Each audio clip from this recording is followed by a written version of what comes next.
एक दौर था जब लल्लू मुखिया और मोकामा के बाहुबली विधायक अनंत सिंह में गहरी दोस्ती हुआ करती थी। दोनों के रिश्ते काफ़ी मधुर थे। फिर दोनों के रिश्ते अलग हुए, यानी अब लल्लू मुखिया और अनंत सिंह में अदावत चलती है, दोनों में जानी दुश्मनी चलती है। और इस बार चुनावी दंगल में 2025 में राष्ट्रीय जनता दल यानी आरजेडी ने तेजस्वी यादव ने बाढ़ से करमबीर सिंह उर्फ लल्लू मुखिया को चुनावी मैदान में उतारने का काम किया था। और इस चुनावी मैदान में लल्लू मुखिया ने चुनाव लड़ने का भी काम किया, लेकिन उनकी करारी हार हुई। और लल्लू मुखिया से जुड़ी हुई जो इस वक्त की बड़ी खबर आ रही है, यानी लल्लू मुखिया सलाखों के पीछे पहुंच चुके हैं। पूरी घटना आपको सिलसिलेवार तरीके से बताते हैं कि साल 2023 में कमलेश यादव नामक व्यक्ति की हत्या हुई थी, जिसमें लल्लू मुखिया को अभियुक्त बनाया गया था।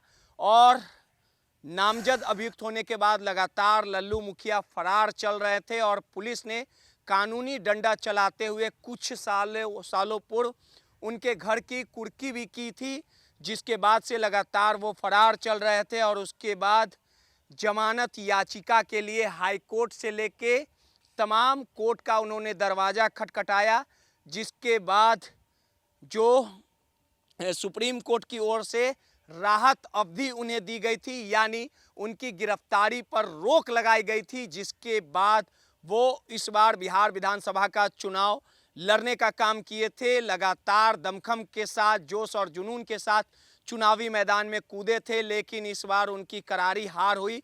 और 2023 के हत्या मामले में जो सुप्रीम कोर्ट से उन्हें उनकी गिरफ्तारी पर रोक लगाई गई थी, यानी चुनाव लड़ने का काम किया और उनकी जो अवधि थी वो समाप्त हुई, जिसके बाद आखिरकार बाढ़ कोर्ट में उन्हें आत्मसमर्पण करना पड़ा। कैमरे की स्क्रीन में जो आपको तस्वीरें दिख रही है कि देखिए किस प्रकार से बाढ़ कोर्ट में लल्लू मुखिया ने आत्मसमर्पण किया। 6 घंटे के जो कानूनी जो कागजी काम होते हैं, उसके बाद उन्हें बाढ़ जेल भेज दिया गया। आपको पता ही होगा कि लगातार लल्लू मुखिया और अनंत सिंह में अदावत चलती है। 2025 के बिहार विधानसभा चुनाव में भी लगातार लल्लू मुखिया अनंत सिंह पर निशाना साधते नजर आए। और दुलारचंद हत्या मामले में भी लल्लू मुखिया ने खुले तौर पे, बेबाकी तौर पे अनंत सिंह पर निशाना साधा था और साफ तौर पे कहा था कि दुलारचंद हत्या अनंत सिंह के इशारे पे की गई है, यानी गोलियां अनंत सिंह ने ही मारी थी। ये तमाम उस समय के इंटरव्यू के माध्यम से लल्लू मुखिया ने ये तमाम बातें इंटरव्यू में कही थी।